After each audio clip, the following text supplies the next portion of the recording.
Hello and welcome back to the Creative Companion podcast. My name is Katrin. Thank you so much for being here today. Today I decided that I want to try my hand at some oil pastels. I bought these for myself for my last birthday last June, and I've really only played around with them a handful of times. This is not something that I am super comfortable with, but I wanted to give it a go today. So I have this set of 72 colors of oil pastels. And they are so beautiful. Look at all of these colors. Oh my goodness. Now again, I don't really know what I'm doing with oil pastel, but we're just gonna play and have fun today, like I always talk about. Now I think I'm just gonna pick a few colors so I kind of have a cohesive color palette that I'm working with. And I'm really just gonna go with colors that are speaking to me. I know that sounds kind of like frou-frou and made up. Really, it's just colors that I like. Nothing more exciting than that, I promise. I want a lot of these blush colors and kind of red tones.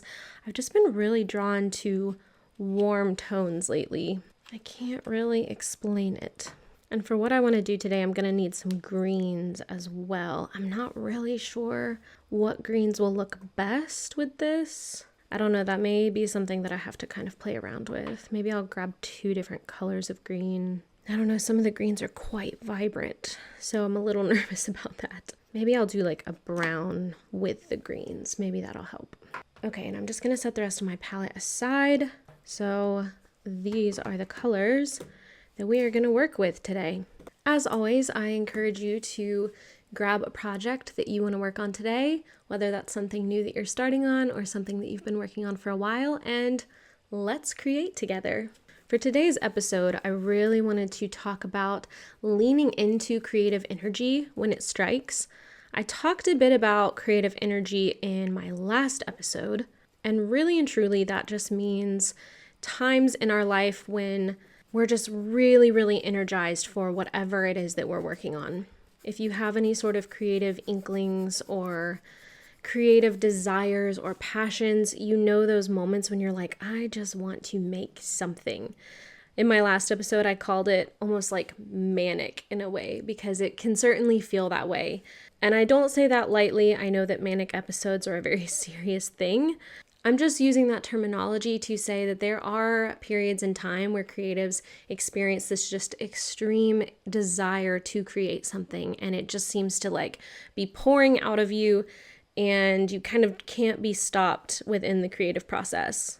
We all kind of experience those moments, and I think that there are times when we can really lean into those moments and get the most out of them that we possibly can. I certainly lean into them within my own business and within my own creative hobbies. I think that those times are a huge tool for us to use as creatives to further our progress, to learn new skills, and to complete the things that we're daydreaming about completing. Now, it would be a beautiful thing if we experienced that sort of creative energy all the time, because I think as creatives, we certainly experience an ebb and flow in our creative process. There are times where we have a ton of energy. There are times when we have almost no creative energy. Both are important within our creative process, but there's certainly an idealized perspective of, gosh, what if I just always had all this creative energy and all these ideas and all these things that I wanted to pursue, instead of this like weird ebb and flow that is so common for most people. I can speak for myself in that I always have the desire to create, but I don't always have the energy for it.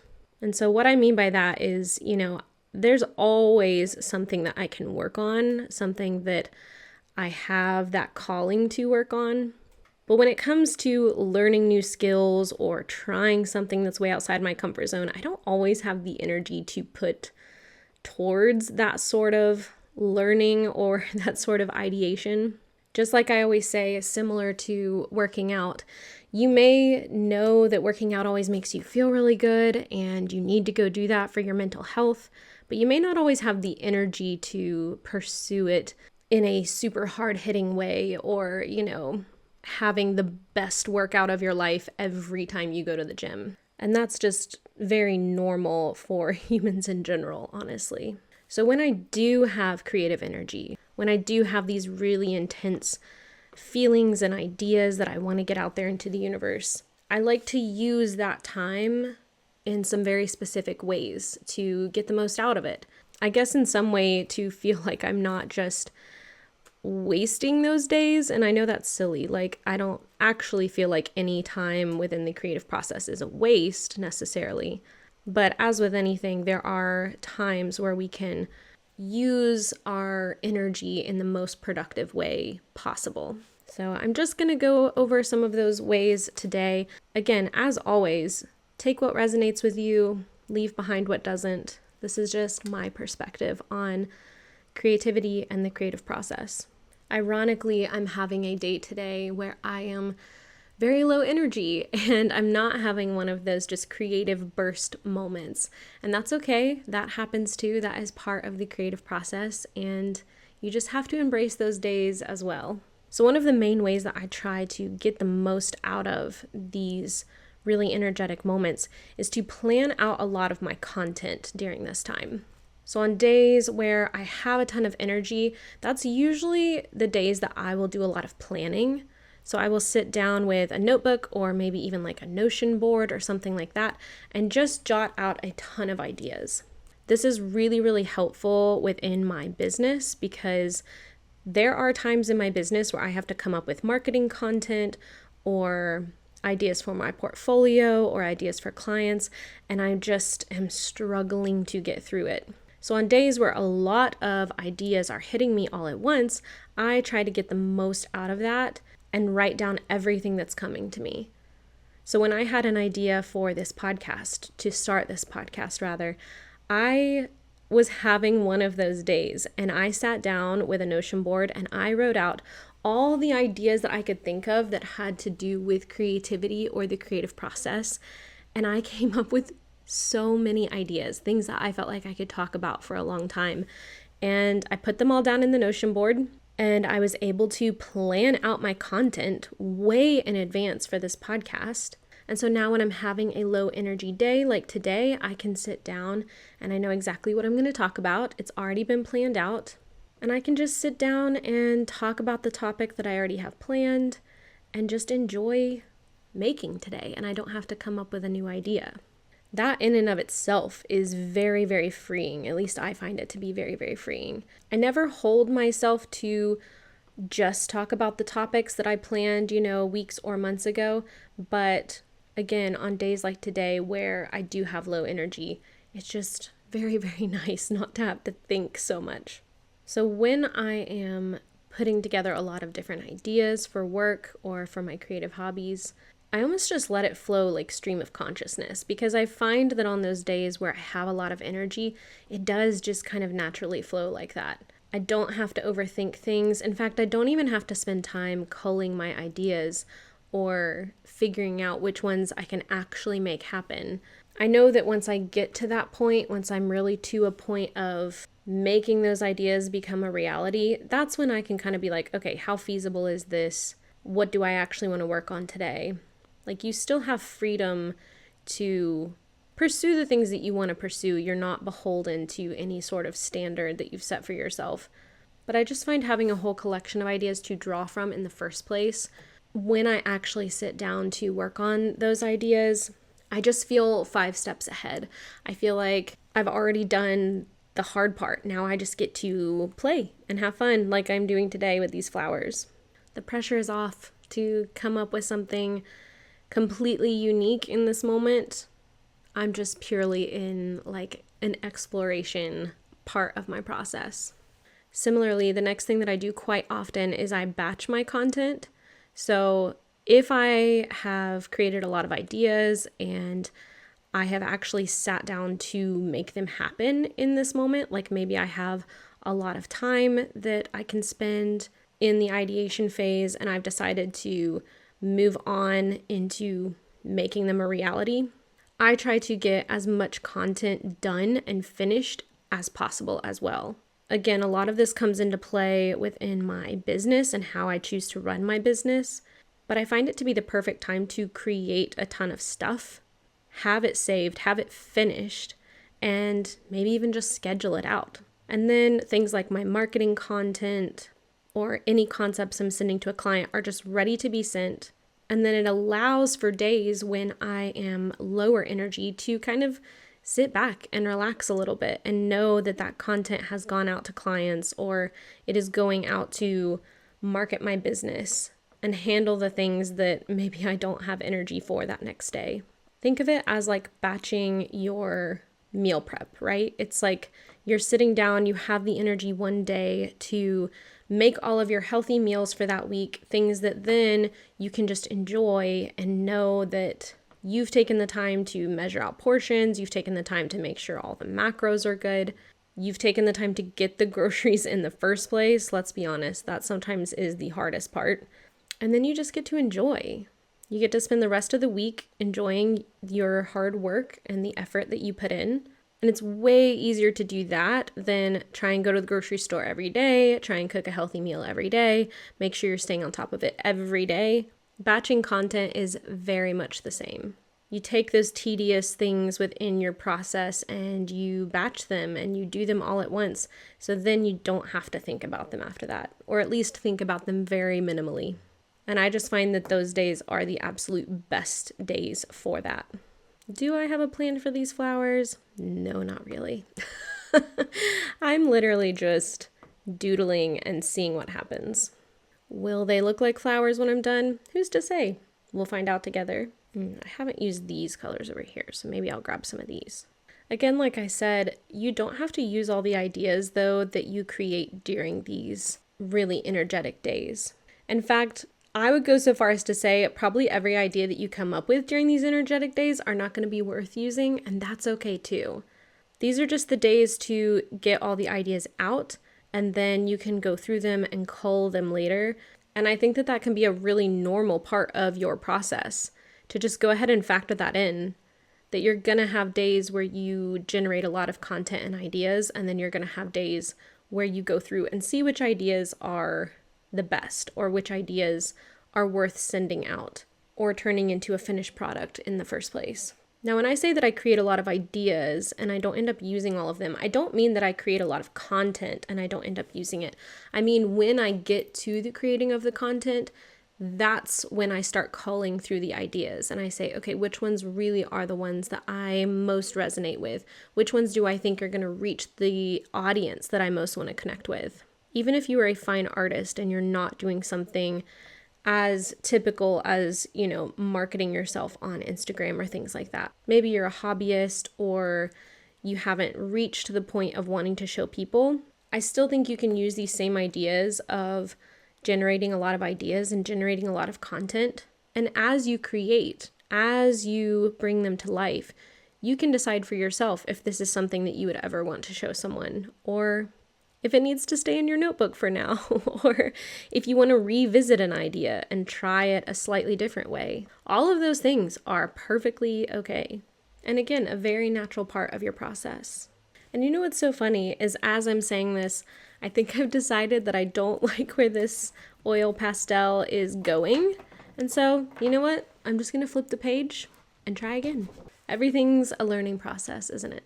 I also think that during this time of exploring and having this creative energy, this is also the perfect time to try a new hobby, because there's such a steep learning curve when you're learning something new. And so many people start a new hobby or try and learn a new skill in a time where they're like, well, maybe I'll give it a try, but they're not like super energized or passionate about it in that specific moment. And then once they get in there and they realize, oh gosh, this is a lot of work, a lot of people then will give up on it, or maybe they'll get overwhelmed with just all that they have to learn and they won't come back to it after that. If you're approaching a new hobby during a time where you have a lot of energy to put towards it, I think you're way more likely to stick with it, and you can really use that energy to spend time and dig into those new skill sets that you have to learn new processes, to try things 1,000,001 times.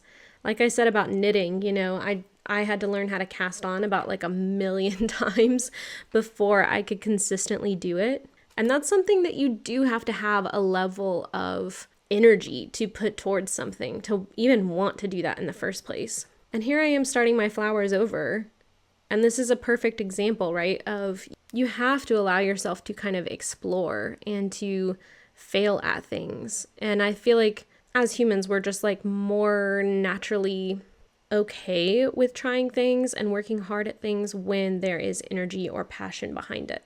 Sometimes you just have to be ready to put forth that kind of effort, or be willing to accept that maybe your first try or second try or third try are not going to be masterpieces, and that that's perfectly normal.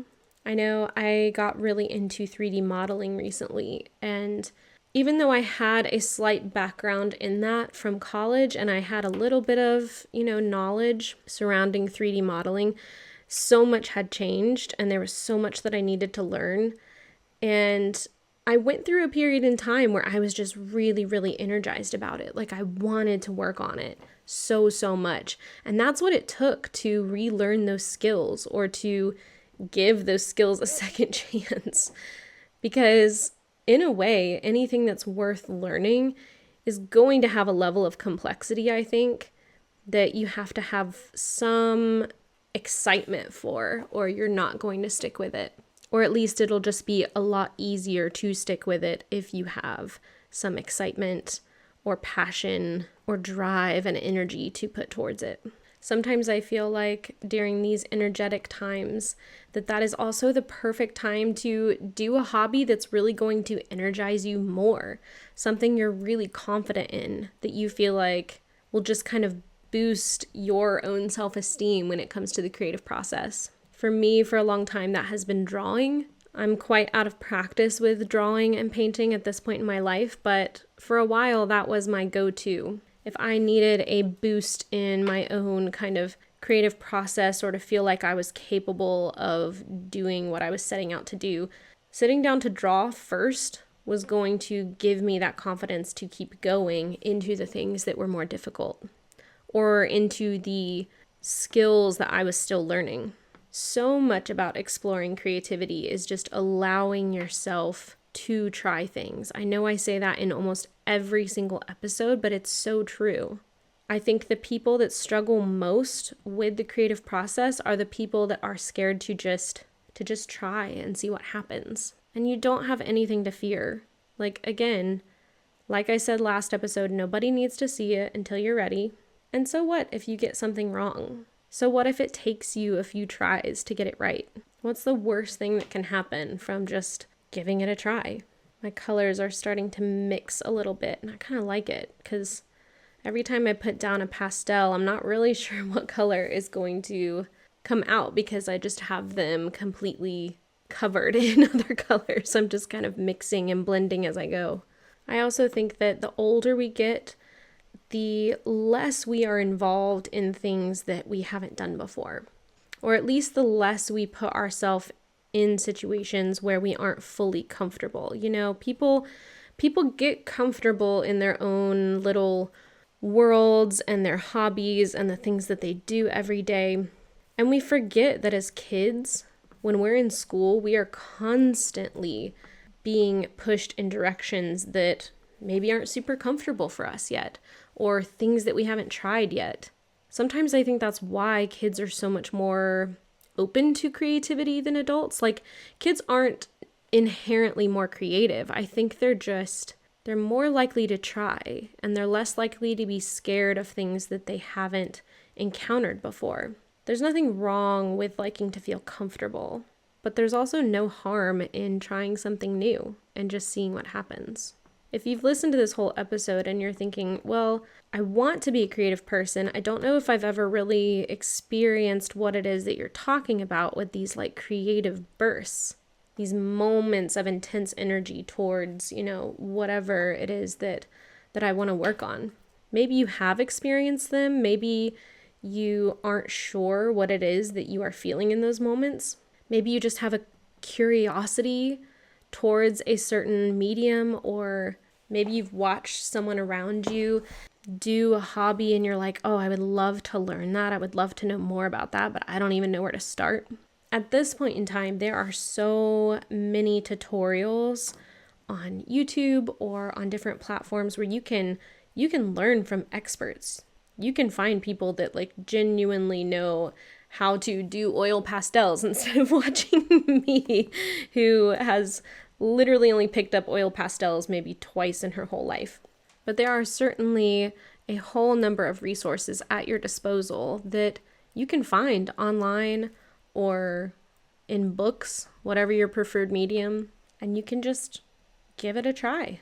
See what happens. You may surprise yourself. I don't know why it took me so long to explore crocheting or knitting or embroidery. It was something I had always watched, and I was like, I feel like that would be really, really fun to learn, but I had just never taken the step to buy the resources or to watch any sort of tutorials on it. But the amount of patterns and things that you can find online for not very expensive, they can be absolute game changers in terms of learning new techniques and feeling really comfortable within a medium. If you find yourself constantly having like curiosity about something, or thinking, oh, maybe one day I'll give that a try, I think that is your inner creative telling you that it's time to learn that skill set. It's time to buy those supplies. There is absolutely nothing to be fearful of, because if things don't turn out, which my flowers right now are not turning out how I would envision them to be, but I also think that's okay. Maybe one day I will look back at this sketch pad and see it as, the first steps in something really cool. Maybe if I stick with it, I'll have a lot of progress to show. So much of our desire to create, I think, just comes from a desire to be understood. And in that maybe is a desire to fully understand ourselves as well. If you have a pull to learn something new, if you have a pull to try something new, something outside of your comfort zone, if you have one too many hobbies like I do, maybe you're just learning and exploring yourself and figuring out where your limitations are, figuring out what you can create. I know I like to push myself a lot, and when I have those days of just intensely creating or coming up with ideas left and right, it feels exhilarating in a way. It feels like I'm tapping into a part of myself that I don't often get to tap into. And I'm really always excited to explore new ideas and just see like what my brain and my hands can come up with. Because I never know, I never know, I never know what is going to happen when I sit down and work on a piece or try something new like this. I may have an idea going in of what I hope it to be, but I never actually know how it's going to turn out until I try it. And here I'm actually figuring out that I like when I spend less time on an area. I like the kind of roughness that happens in these areas where I'm just kind of being a bit looser, a bit more wild. Maybe this is a lesson to myself to let go in these moments, not be so rigid with my ideas. If I were having a more energetic day, I would probably sit here for a couple of hours and just see how many different iterations of flower groupings I could come up with. I feel like that would be the perfect time to kind of explore these ideas. I knew I wanted to create some flowers today. I feel like they do still need a bit of work, but how interesting to just create tons of different variations and see what happens. Seeing the way the colors blend on the page, seeing the way different shapes can make our eyes create the flowers that I'm hoping to draw out. All of those things I wouldn't know were possible until I started playing and exploring. And actually, I'm having a lot of fun now that I'm freeing up what I'm doing on the page. Again, I would love to live in a space where I can just create freely all the time. I know that that's not the reality. I know most of us experience more of a feast and famine mentality when it comes to our creativity, that we will inevitably have times where we create a ton. We will have times where we don't create nearly enough. And being okay with both of those things is something I'm still kind of working through on my own. Being a creative is different in a way than, say being a mathematician or being someone that clocks into their job every day. We are finding ways to express ourselves, and some days that expression comes easier than others. And that just is a reality of the creative process. That in and of itself is something that we have to get comfortable with. and learn to work with those days that we have a lot of energy, and then learn to rest on the days where we don't. I have played a lot here on this piece of paper today, and I feel like I'm probably going to say that it is finished before too long. Like I said, if I were in a more energetic mood today, or if I had more time to sit and explore, I maybe would explore more flower combinations. But today's a slower day. It was more so about just exploring this medium, seeing what I like best within this medium. I'm just going to fill in some more shadows here and there just to give some depth to these flowers. And maybe I'll bring a few more highlights out on this one, just to make it pop a little bit more. But I think my playing and experimenting is done for the day. I hope that you revisit this episode when you're having a really energetic day and you find some ways to really lean into that energy and create a whole multitude of ideas that you can explore at a later date, or maybe just learn a new skill as you're sitting down to work on a hobby or a new business task. As always, I really appreciate you sitting down to create with me today, and I will see you next week. Bye.